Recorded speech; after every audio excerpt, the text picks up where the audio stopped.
Mixing high voltage and low voltage metal clad, or MC, cables is generally not recommended and can be dangerous.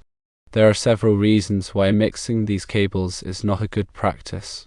Firstly, consider the safety hazards. High voltage MC cable is designed to carry high voltages, for example, 120 volts or 240 volts, while low voltage MC cable is designed for lower voltages, such as 12 volts or 24 volts. Using a high voltage cable as a traveler for low voltage applications could create a safety hazard if the voltage is too high for the low voltage devices. Secondly, there are electrical code violations to consider. Mixing high voltage and low voltage cables in the same circuit may violate electrical codes.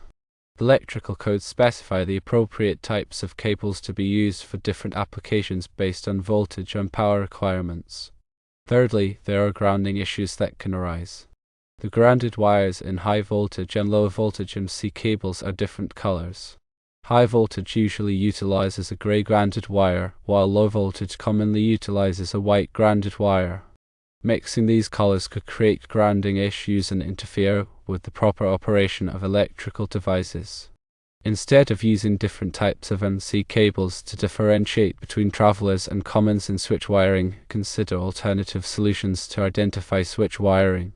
One such alternative is labeling. Clearly label each wire with its intended purpose.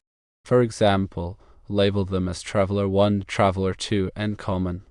Another alternative is color coding. Use different colored electrical tape to wrap around the wires to indicate their function. You might also consider using different types of wire.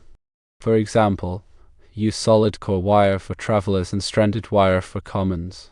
This provides a physical distinction between the two wire types. It is also important to provide thorough training and supervision to electrical workers to ensure they understand the correct wiring connections and safety procedures.